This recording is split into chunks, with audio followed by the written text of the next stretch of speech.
Oye, la señora le caigo mal, más encima. Más encima te odia. ¿Por qué te odia la vieja Constitución? No entiendo eso. La vieja Constitución. Quizás porque he hablado mal de ella, yo de la vieja Constitución, es verdad. Entonces te odia a Le he ti dicho y a que quería Fernando. cambiarla. Oye, A Fernando también, sí, también claro. lo odia. Gracias, Fernando, por este aporte de la Casa Común. Mauricio. Buenísimo el aporte de la Casa Común. Y yo quería como retomar un poco esa idea señalada en el video de que el modelo no se toca. Claro, no solo el modelo no se toca, sino que además, así por lo visto en la última hora, Fernando se defiende con dientes y uñas, ¿no? Porque hay algo más. No es como, no sé, yo soy futbolero cabrón chico, como sobre la Copa Libertadores se mira y no se toca. Efectivamente, claro, eso era algo que tiene que tocar. Lo distinto de esta cuestión, que se protege, que tiene redes, que asoman. Yo creo que se ha sincerado un poco la política en el último tiempo también, ¿ah? Cuando asoma un poco sensatez, se quiebran pactos o alianzas que son instrumentales y que no están sustentadas en la convicción ideológica, hacia la izquierda o hacia la derecha, pero sobre todo respecto del modelo, como si se hablara de algo abstracto, es algo que se defiende, que se cuida y que tiene fuerza para defenderse, ¿no? Respecto de lo mismo, ¿no habría que actualizar que sea el concepto? No solo el modelo no se toca, sino cómo hacer para que el modelo efectivamente se cambie. Antes que te responda Fernando, solo quiero darle las gracias a Javier Manríquez, que es el ideólogo de todo esto, ¿no es cierto?, el que está detrás, un cabre muy inteligente que está ahí siendo muy agudo, y esperamos que poder tener este tipo de cositas siempre los viernes para generar la misma discusión, pero también con unas ventanas de diversión también. Fernando, respóndele a Mauricio nomás. Sí, pero también, gracias, pero también sumarme al agradecimiento a Javier Manrique, gran valor de la comedia chilena. ¿No es cierto? Tremendo, se pasó. Escritor, guionista. Sí, exacto. Comediante. Él estuvo también involucrado en el video que también de la Casa Común hicimos el año pasado, ¿se acuerdan? El de Daniel Alcaíno. Ah, el de Daniel Alcaíno también me acuerdo, sí, que era un diablo. Que era un diablo, sí. Que molestó tanto al gerente de la asociación de AFP. Sí. Era un diablo, muy era un bueno, diablo muy bueno. Y también el de la Javiera Contador, sí, con la Constitución, ¿no? Sí, también. El constitucionario era, el constitucionalate. Ese, el constitucionalate, sí. Ese. También fue muy bueno. Sí. No, ahora, lo que decía Mauricio, yo le encuentro toda la razón. Y la verdad es que a mí me resulta, a veces la preocupación por defender el modelo es tan explícita y deshecha, o sea, y tan indiferente a las consecuencias que para los mismos que la hacen tiene, que es insólita. O sea, el mejor ejemplo es este veto a la ley que prohíbe el corte de los suministros de los servicios básicos. Nótese, es una ley que no condona ninguna deuda. No es que las personas dejen de deber pagar los consumos. Lo único que hace es restringe las posibilidades de las empresas de cobrar esas deudas, eliminando una posibilidad, que es el corte de servicio. Es cosa de pensar qué significa estar en cuarentena sin electricidad, o sin agua, o sin gas. O sea, es como de sentido común. Se despacha por el Congreso esta ley. El presidente, constitucionalmente, en todos los casos, tiene 30 días para promulgar o vetar un proyecto de ley despachado por el Congreso. En la presidencia podría haber mostrado alguna preocupación, ya no digamos aprobando el proyecto, eso sería mucho pedir, pero vetándolo al tercer día, ¿no? Con eso estarían diciendo, nos interesa el veto, etcétera, para personas tales y cuales, ahí podrían armar su discurso, pero también vemos que aquí está una medida urgente y entonces nos estamos acelerando nuestro esfuerzo para que esto salga lo más rápido posible del modo en que ellos quieran. Ese es otro tema, ¿no? Pero en vez de eso, se demoran casi los 30 días que tienen para vetar. Entonces es como decirle al público en general, nos importa, no voy a decir, bueno, o sea, voy a tener que hablar con hay ciertas limitaciones, ¿no? Pero nos importa nada.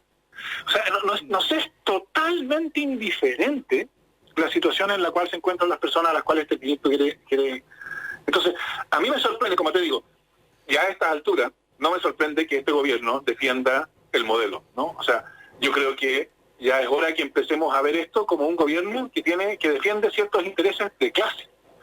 Pero a mí me sorprende, lo que sí me sorprende es que ni siquiera lo hagan con una preocupación, por último, publicitaria, por aparecer en línea con las preocupaciones de la gente. Creo yo que el hecho de que se hayan demorado prácticamente los 30 días de plazo que tenían para vetar este proyecto, le añade a la brutalidad del veto la brutalidad de la indiferencia, la indolencia. A mí me resulta incomprensible, porque, bueno, o sea, independientemente si lo querían vetar, esa es otra discusión, si el veto es razonable, yo creo que es un error, pero en fin. Pero la indolencia con que lo hicieron es como... ¿qué es lo que ellos pretenden? Fernando, una observación. Para publicar la ley 21.232, que modificaba la 21.227, y me dice, ¿qué está hablando este señor? La ley de protección del empleo tenía algunos errores. Entonces la Cámara y el Senado rápidamente le cambiaron estos errores. Hicieron, por ejemplo, las personas que estaban con fuero no podían ser suspendidas. Por ejemplo, aquellos que suspendían no podían sacar utilidades. Entonces se hizo un cambio rápidamente.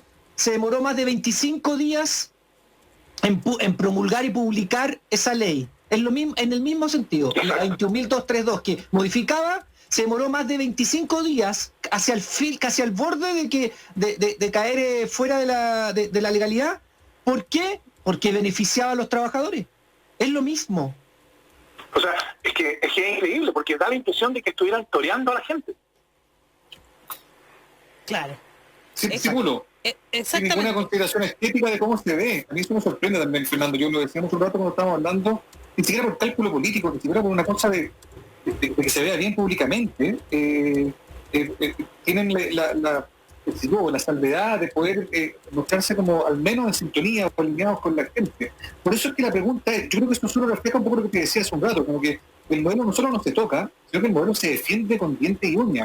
Y a mí eso me preocupa, porque siento que en realidad las redes de poder se han hecho muy evidentes en el último tiempo, al menos la clase política, que muy claro quiénes tienen y dónde están sus intereses y quiénes son sus verdaderos patrones. A mí la carta de Pablo Longueira, que le mandó a los militantes de la UDI un día antes de la votación, era una carta que, más allá de lo anecdótico que sea un diputado que está dando clases de rectitud o de la diferencia de ser popular y ser una persona recta frente a la opinión pública, más allá de eso, que insólito en un país como este, que alguien puede tener ese nivel de exposición todavía, como Longueira, digo, lo que les dice ahí, lo que les recuerda a su correligionario es, ojo, no olviden para quienes gobernamos, no olviden para quienes estamos votando, no olviden por qué son parte de la UDI. Yo encuentro que tiene un nivel de poco pudor esa carta, que es muy elocuente lo que te estoy diciendo, que en el fondo es, el modelo se cuida, y se cuida con diente y uña, tiene mucha fuerza todavía, ¿no? Totalmente. De hecho, yo creo que hay algo bien importante en eso que tú has dicho, que es que las cosas, la situación obliga a que las cosas se hagan explícitas. El problema es que cuando se hacen explícitas, se queman. O sea, el hecho de que se tengan que hacer explícitas muestra que estamos en las últimas, por así decirlo. Y yo creo que uno puede mirar los 30 años pasados y ver que hay ciertos momentos, ¿no? O sea, el modelo está protegido por la Constitución, pero yo creo que los primeros 15 años, por así decirlo, para hablar en grueso, ¿no? Los primeros 15 años de la transición, eso no se notó, eso no se hizo explícito. Entonces, la crítica habitual, que yo creo que en buena parte es correcta, que se hace a la concertación de que administró el modelo, lo que quiere decir es, se sometieron dócilmente a todas esas neutralizaciones que contenía la Constitución. Y entonces, el hecho de que el modelo se defendía a brazo partido no era explícito. Claro. No, estaba oculto, porque la política democrática estaba amarrada, pero esa política democrática, la institucional, no pretendía hacer movimientos que hicieran sentir que estaba amarrada. Entonces no se notaba que estaba amarrada. Es como si yo estuviera amarrado en una situación en que no me muevo, no me doy cuenta.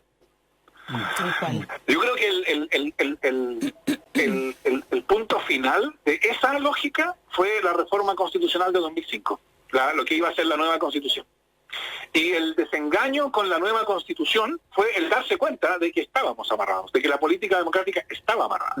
Y entonces el segundo momento, yo creo que es el momento que viene desde entonces hasta el gobierno de Michelle Bachelet, que es el intento de avanzar. No, ojo, no el intento de la política institucional, el intento de la sociedad, ¿no? Y que se encontraba con una política institucional que primero era indiferente, y después, y aquí yo entiendo que hay distintos juicios sobre el tema, pero que con el gobierno de Bachelet II trató de avanzar en esa dirección.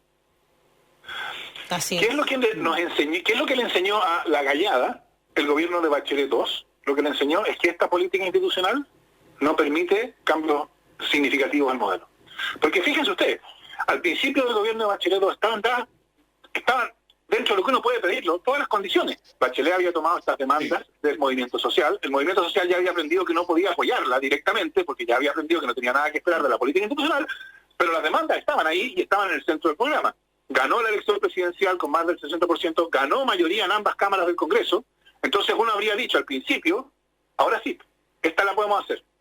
Y eso terminó, bueno, de nuevo, aquí hay distintas opiniones. Yo creo que terminó en fracaso en el proceso constituyente y en un avance, pero parcial, en la materia educacional. Sí. Entonces, al final del gobierno de Bachelet, ¿cuál es el resumen? El resumen es, ni en las mejores condiciones esta política institucional puede hacerlo. Y entonces lo que ocurrió, por supuesto, la derecha interpretó el triunfo de Piñera, después de Bachelet II, como una ratificación popular al modelo neoliberal. Y en eso se equivocaron en 180 grados. ¿No? Es cosa de recordar lo que estábamos discutiendo antes, yo les mencionaba lo de la AFP, pero recordar lo que estábamos discutiendo antes del 18 de octubre. Además de lo del 4%, estábamos discutiendo flexibilización laboral, estábamos discutiendo rebaja de impuestos para los más ricos, estábamos discutiendo reposición de la selección en la escuela. O sea, era volver atrás. Y eso llevó al estallido. Entonces, el estallido lo que significa es por así decirlo, el desahucio completo de la política institucional. La política institucional no sirve. La transformación la va a tener que hacer el pueblo movilizado. Eso fue lo que significó el 18 de octubre. Y eso es lo que se abrió, esa oportunidad se abrió con el proceso constituyente, que es lo que hoy día es necesario defender, creo yo, totalmente, porque las mismas fuerzas que defienden el modelo están haciendo lo posible por evitar el proceso constituyente. ¿No? El mismo Longueira sugería que no hubiera plebiscito, ¿no? Alamán sugería que no hubiera convención constitucional. Antes el presidente había dicho que la situación económica podía ser tal que mejor no hacer el plebiscito. O sea, tal cual. Eso es lo que yo creo que hoy día debe unir a todos los que creemos en la importancia de una transformación. Hay que defender el plebiscito y el proceso constituyente. No quiero que nos vayamos sin preguntarte esto, Fernando, porque he escuchado muchos comentarios. Voy a leerlo desde Carlos Larraín, porque me parece que lo decía Daniel, no sé a qué se refiere, yo ya lo he leído mucho. Esto de estamos caminando por la orilla de un precipicio en un día de lluvia, se está preparando un plan político de mucha envergadura y la izquierda se está lamiendo los bigotes porque se están preparando para el supermanotazo institucional. Por ahí creo que habla Fernando de... Atria, está detrás ahí. Fernando Atria es el que quiere quitarnos el dinero. No, pero en serio, lo he escuchado mucho y yo me río.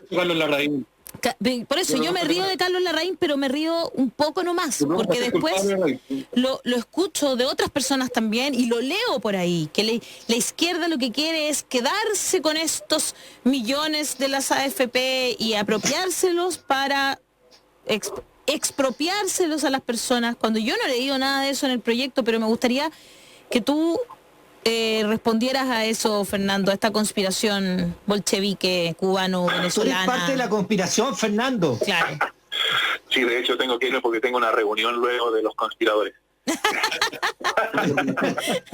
No, yo creo que Alejandra tiene razón. Yo creo que a Carlos Larraín hay que escucharlo, pero no por la sapiencia de lo que dice. Hay que escucharlo porque por Carlos Larraín habla una derecha que es fundamentalmente fáctica, lo demás no le importa mucho, es la vieja derecha que... Entonces hay que escucharlo. Ahora, yo creo que eso simplemente son las tonteras que se han... Mira, Hannah Arendt comentando lo que se llamó los papeles del Pentágono, que fueron unos documentos secretos del ejército norteamericano durante Vietnam, que se hicieron conocidos a fines de los 60, Ajá. que mostraban dos cosas. Primero, mostraban que el ejército norteamericano había mentido sobre la situación de la guerra en Vietnam, y la segunda cosa que mostraban era que el ejército norteamericano había basado sus decisiones estratégicas sobre sus propias mentiras. Es decir, que sus mentiras los habían convencido ellos mismos. Y Allen reflexiona sobre este hecho, ¿no? Que es común, que a veces que las mentiras convenzan a quienes las hacen, que al final terminan creyendo sus propias mentiras. Y yo creo que en el caso de la derecha chilena, ellos han inventado todo esto de Chilezuela, pero ¿sabes lo que yo creo? Yo creo que a estas alturas se lo creen. O sea, sí. Al principio era una mentira, porque era evidente que Guillén no era Chávez. O sea, por favor, ¿no? O sea, era evidente que el triunfo de Guillén no era Chilezuela. Entonces al principio era una mentira publicitaria, pero yo creo que de tanto repetírselo, se lo terminan creyendo. O sea, yo creo que ellos genuinamente creen que nosotros vamos a eso. Que por lo demás, es lo mismo que pasó para el plebiscito de 1988. Los que tengan la edad suficiente recordarán. No quiero hacer ninguna hipótesis respecto de las de ustedes. No, pero yo sí me acuerdo. Tenía 13 años y me acuerdo igual. Una de las cuestiones notables, o sea, más dignas de ser notadas, quiero decir, es que a pesar de todo esto que se ha dicho, que los últimos 30 años Chile ha cambiado totalmente, etcétera, cuando nos enfrentamos al plebiscito, es igual. No, o sea, es la misma campaña del terror. Claro, no era Venezuela el 88, era la Unión Soviética, pero cambian los personajes, es lo mismo. Y yo creo que lo de Carlos Larraín también. De lo que se trata, la discusión sobre seguridad social que Chile va a seguir teniendo un sistema que es este sistema que José Piñera ideó en la Universidad de Chicago y que trajo a Chile sin preguntarse cuáles eran las condiciones de la economía chilena, cuáles eran, para decirlo en sus palabras, los caminos en los cuales iba a recorrer, iba a andar este Mercedes-Benz. Nunca se preguntó si calzaba o no con Chile, o vamos a tener un sistema de pensiones más parecido a prácticamente todo el mundo civilizado. O sea, y que esa pregunta, esa disyuntiva, sea planteada en términos de manotazo institucional, de caminar al borde del precipicio, o sea, solo demuestra la distorsión de la derecha, que o está puramente manipulando, o, como es más probable, se han terminado de creer todas sus mentiras y su propaganda. Sí, yo hoy día en la mañana conversaba con unas amigas justo de eso, es loco. Seguirán actuando igual porque están convencidos de que lo están haciendo bien. ¿Creerán que lo están haciendo bien realmente? Te juro que yo a veces me lo cuestiono. ¿Qué es lo que hace que sigan e insistan? O sea, ponerle el veto a esa ley de no suspensión de los... ¿Sí? Perdona, pero yo también pensaba, independiente de eso, otra de las cosas que me quedó dando vuelta a partir de la votación, de un par de días, y quizá Fernando puede hacer un último breve apunte, da la impresión de que esto también simbólicamente rearticuló a la oposición, ¿no? Yo tengo la sensación de que la oposición, que estaba un poco carente de causas, y derechamente con la brújula bien perdida, en disputas bien menores como la votación de la diputada PPD, por estas disputas medias personales, todo muy qué feo muy eso. penca, Sí. ¿no? Pareciera que se recuperó cierto, no te voy a decir épica porque voy a ser demasiado entusiasmo, pero al menos cierto orden, cierta mirada, cierta sensación de bloque. ¿Tú lo viste igual o no, Fernando?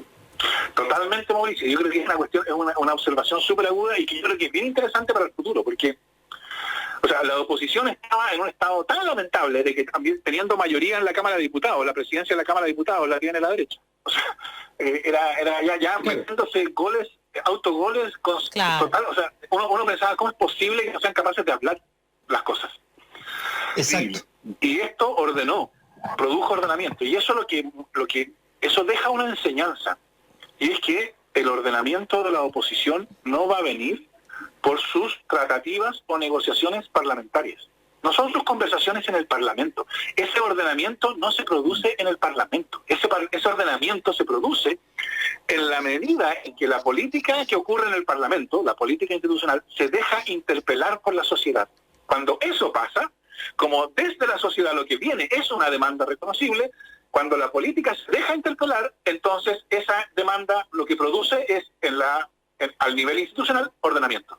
¿Qué fue lo que pasó el martes? El ordenamiento vino desde afuera. No es que, o sea, lo que pasó el martes no es que se juntaron todos los jefes de bancada y dijeron ya cabros, pongámonos de acuerdo. Eso ya sabíamos que una y otra vez era fútil. Lo que pasó el martes es que por distintas razones, en algunos casos por convicción, en otros casos por cálculos electorales, está bien, así funciona la democracia, ¿no? Por distintas razones, la política institucional, en algo que no había pasado, o sea, que no había pasado antes, porque antes esto era calificado como demagogia, populismo, etcétera, ¿no? Pero la política institucional se dejó interpelar por la sociedad. Por eso yo creo que, esta idea de que el martes fue un triunfo del pueblo es totalmente correcta. El triunfo es ese. La política institucional, o sea, la sociedad al fin logró que la política institucional se dejara interpelar. 1. Y 2, el efecto que tuvo eso, en términos de la política institucional, es al dejarse interpelar, se ordena. Y eso es bueno, eso yo creo que también es una indicación de cómo hacerlo para lo que viene. Ay, qué interesante todo lo que estamos conversando esta mañana, ¿verdad? Estamos esperando también al alcalde Jorge Char, que se va a unir a esta conversación, que yo sé que hay varias personas que lo están esperando y por eso lo anuncio, están en la parte técnica todavía, así que en cualquier momento nos conectamos con él, pero me parece que partimos conversando como más chiquitito de lo de la AFP, pero como que esas finalmente son este ejemplo del que tú hablabas, Fernando, que como que en la pandemia se nos ha enrostrado esta defensa de ese modelo a todo, que no tiene lógica, que a ojos nuestros no tiene sentido común. Si eso es lo que pasa al final. Es como que uno dice, ¿cómo es posible que un gobierno que se supone que está velando por el bien de todos los chilenos y chilenas, de todas las personas, en realidad de todas las personas que viven en nuestro territorio, la verdad que eso, cuando uno escucha que le ponen un veto a una ley tan necesaria como que no te suspendan los servicios básicos, me parece que es como un decirte, sí, ¿sabes qué? Aquí vamos a defender el modelo con uñas, dientes, lo que haga falta, porque... Yo sumado a eso, y antes que conteste Fernando, es sumado un poco lo que decía Hassan Akran, ¿no? Exacto. Él decía, y me ha convencido de eso, bueno, por la sapiencia que tiene, pero también... Él acuñó una frase que no es de él, pero que él la repite mucho, que dice, déjame buscarla, porque en el fondo decía que las crisis es la nodriza de los grandes cambios. ¿Ah? La crisis es la nodriza de los grandes cambios, decía Hassan. ¿Y por qué lo decía? Porque en el fondo dice que los grandes cambios en Europa vinieron después de la Segunda Guerra Mundial, en crisis. No cuando hay grandes discusiones en el Parlamento y entonces entran las grandes corporaciones con sus lucas y empiezan a conversarte y entonces el lobby, la cosa, sino que ahora estamos en una crisis y hay que tomar decisiones en favor de las personas y eso implica que hay que actuar. A propósito de dicho, hay uno gringo que es muy bueno, perdón, aquí solo quiero para que lo compartamos con Fernando, they close the stable door before the horse has bolted, que es como cierran la puerta del establo después de que los caballos ya salieron. En este caso, luego Fernando, los caballos ya salieron, digamos. Entonces, claro, van a ser lo más desesperadamente rápidamente que pueda, digamos, cerrar las puertas del establo, pero esto ya comenzó, esto ya partió, desconocerlo, que los caballos ya están corriendo por la pradera, en no entender el problema, ¿no, Fernando? Sí, yo estoy de acuerdo con eso. O sea, yo creo que yo lo dije en alguna columna hace un par de semanas. Yo creo que la Constitución ya está vencida, ¿no? O sea, que está muerta. No está muerta jurídicamente sigue estando válida y uno lo podrá ir a alegar, uno todavía puede alegar un artículo de la Constitución ante los tribunales y ganar algún recurso de protección con eso, está bien, eso se puede hacer todavía. Pero como los estándares que definen la conducta política e institucional, ya la Constitución ya dejó de tener fuerza, ¿no? Y lo que mejor demuestra esto es que, pese a todos sus reclamos, ni el presidente de la República ni los parlamentarios de derecha han ido al Tribunal Constitucional en contra de todos estos proyectos que ellos llaman inconstitucionales, a pesar de que ellos saben de que lo probable, dada la composición del Tribunal Constitucional, es que si van al Tribunal Constitucional, ganen. O sea, en esa situación ellos prefieren seguir reclamando sobre la inconstitucionalidad de lo que hace la oposición en vez de actuar. ¿Por qué? Porque saben que el costo ante la sociedad de salir en defensa de la Constitución es hoy día impagable. Y cuando ya nadie puede defender la Constitución, porque el costo de hacerlo es impagable, incluso por quienes se supone que la defienden, es que ya los caballos salieron del establo, ¿no? Y entonces que aquí hay un proceso político que adquiere una dinámica distinta, y parte de esa dinámica es la redefinición, creo yo, de la política que ocurrió el martes, porque no hemos hablado de otra dimensión del martes, ¿no? El martes se acabó el gobierno, o sea, en términos de un gobierno que tiene una agenda, o sea, va a seguir habiendo ministro de deportes, por supuesto, ¿no? Y ese tipo de cosas van a seguir pasando. Justo ella. Pero en términos de un gobierno que tiene algún control sobre la agenda y que tiene alguna visión sobre lo que está haciendo, se acabó. O sea, el senador Moreira El senador Moreira le dijo que, bueno, se acabó la incondicionalidad de la UDI, la incondicionalidad. No, o sea, yo creo que el gobierno se acabó. Y eso es parte de esa nueva dinámica política que hace, creo yo, más importante que tengamos una constitución. Y para eso necesitamos una nueva, porque ya la vieja pereció. Y respecto a lo que decía Daniel, es verdad esto de que las crisis son la partera de los cambios, es verdad. Pero yo creo que una de las cosas que explica a nivel global, no solo chileno, la situación actual, esta situación como de conciencia de que esto no da para más, pero falta de claridad respecto de qué alternativa existe, es que la última crisis grande a nivel global, que fue la crisis subprime, la del 2008, no produjo ese efecto. O sea, uno habría esperado que esa crisis hubiera impugnado al neoliberalismo, y lo que tuvimos después de esa crisis fue más neoliberalismo. Entonces, esa fue una crisis especial que no tuvo el efecto habitual que tienen las crisis. Yo creo que ese efecto que debía haber tenido la crisis del 2008, lo va a terminar produciendo la pandemia. Ahora sí va a ser necesario algún cambio. Y claro, yo creo que la situación actual tiene una diferencia respecto de todos los casos anteriores, y es, en otros casos había, por así decirlo, una alternativa esperando en la banca, ¿no? Había una opción alternativa al neoliberalismo, o al modelo entonces en boga. Hoy día es mucho menos claro, y eso, digo, a nivel global, y eso aumenta la incerteza. Pero yo creo que lo que estamos viviendo, o sea, ya esto ya se ha convertido en un lugar común, ¿no? Que lo que estamos viviendo es un cambio de época, o sea, que es mucho más profundo que una crisis puntual. Aquí algo grande está naciendo. Exacto, en la década de los 20. Claro, en la década de los 20, la nueva década de los 20. Y no es chiste, ¿eh? Se tomó 40 años más de lo que pensaban los prisioneros, pero llegó. Claro. Un paradigma distinto. Ahora, yo espero lo sí hay mismo, un cambio en la crisis subprime. Mira lo que te voy a decir. Con la crisis subprime, los países de Europa Oriental, como Rusia, Eslovaquia, Letonia, Lituania, Hungría, Croacia, Macedonia, Polonia, Kazajistán, República Checa, ¿ya? Sí revirtieron el sistema de AFP, pues. Exacto, sí. En la crisis subprime se revirtió, porque ellos mismos descubrieron que la volatilidad de los ahorros individuales que les había ido a vender Piñera a Pepe, después que ellos salieron, que cayó el muro de Berlín, digamos que se terminó todo el sistema, allá fue Pepe Piñera a vender, ganó mucha plata, les vendió el sistema, y cuando vino la crisis subprime, todos esos países que yo mencioné dijeron, no, esto no funciona, hay que revertirlo. Y lo hicieron ahí, entre el 2008 y el 2012.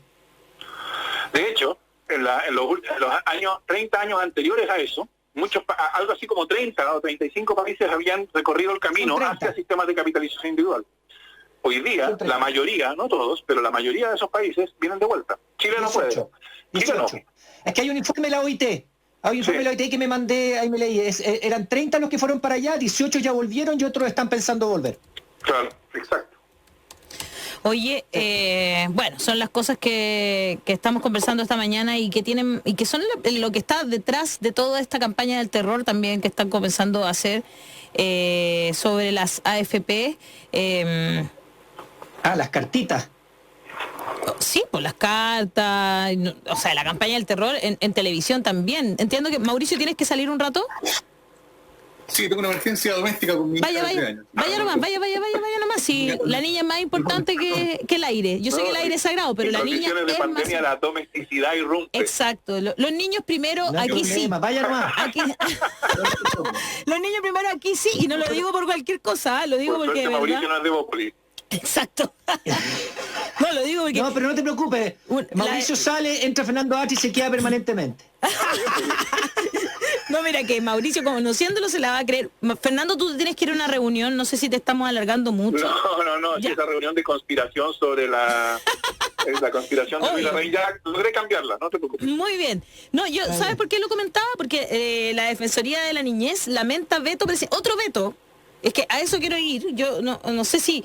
yo estoy loca o qué, pero no había escuchado tantos vetos seguidos. Lamenta el veto presidencial a la ley de garantías. Chile es el único país de Latinoamérica que no cuenta con esta ley, se refiere a la ley de garantías de la niñez.